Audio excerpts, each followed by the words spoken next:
Neymar comeback করলেন জোড়া গোলে। অনেকের মনে প্রশ্ন, ব্রাজিল দলে ফিরবেন কবে? নেইমারকে নিয়ে আরও বিস্তারিত থাকছে প্রতিবেদনে।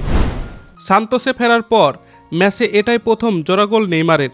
জয়ের পর ব্রাজিল জাতীয় দলে ফেরা নিয়েও কথা বলেন ৩৩ বছর বয়সী এই ফরোয়ার্ড। আগামী সেপ্টেম্বরে ২০২৬ বিশ্বকাপ বাছাইয়ে দুটি ম্যাচ খেলবে ব্রাজিল।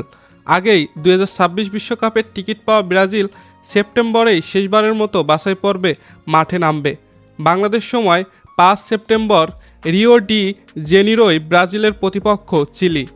ম্যাচ সামনে রেখে ব্রাজিল দলে ফেরার আশায় নেইমার বলেন, আমার স্টাইল সবাই জানে, আমাকে এখন পাওয়া যাবে।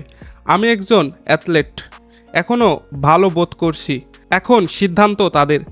সান্তোসের এই ম্যাচ দেখতে ব্রাজিল জাতীয় দলের পক্ষ থেকে স্টেডিয়ামে উপস্থিত ছিলেন পরিচালক রদ্রিগো কায়তানো এবং কোচিং স্টাফের সদস্য ক্রিস্টিয়ানো নুনেন্স। মাঠে নেইমারের পারফরমেন্স দেখে তাদের সন্তুষ্টই হওয়ার কথা। জোড়া গোল করার পাশাপাশি বেশ কিছু সুযোগও তৈরি করেন নেইমার। ৫২ মিনিটে হলুদ কার্ড দেখলেও পুরো সময়ই মাঠে ছিলেন।